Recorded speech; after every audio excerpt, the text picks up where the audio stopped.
Duncan Stephenson is chair of the Gambling Health Alliance and deputy CEO of the Royal Society for Public Health and joins us on the show now. Good morning to you, Duncan. Good morning, Sonia. And just sort of linking in with that last point I made with Matt there, does the sheer amount of advertising targeting gambling in sports kind of normalise it in some way? Yes, it very much does. I mean, if you look at parallels with other kind of risk factors, so for example, we've got a childhood obesity crisis at the moment. We know that exposure to junk food advertising can influence and does influence the dietary choices of young people. If advertising didn't work, industry wouldn't do it, and it's the same with gambling. They wouldn't be investing such huge sums if there wasn't a payback.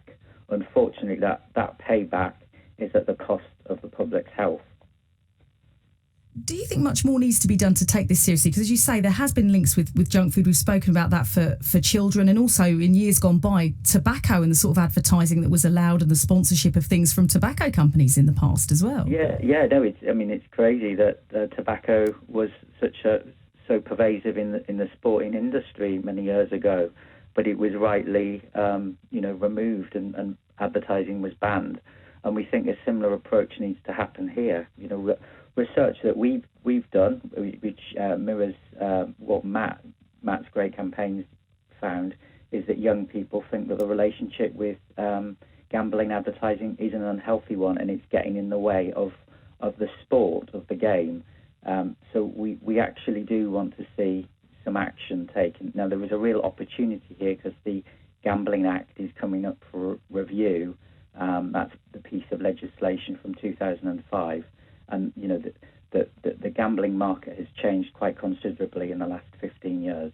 So now is the right opportunity for us to say that there needs to be greater regulation of gambling advertising and marketing. And presumably you're also, Duncan, quite pleased that 58% of football fans think too many teams are sponsored by gambling companies. So there is that sort of changing attitude amongst supporters as well. Yeah, I mean, definitely. It's the same with youngsters as well that we spoke to last year. I think that they're just fed up of it, really. As you rightly say, it's normalising it. A lot of fans and young people look up to the role models and the football players on the pitch, and it just kind of normalises what is an addictive and can be a really damaging behaviour. We see the stats at population level: 2 million plus problem gamblers, 500 to 600 suicides linked to gambling every year. Something needs to be done here. Nice to talk to you as well, Duncan. Duncan Stephenson, chair of the Gambling Health Alliance, deputy CEO of the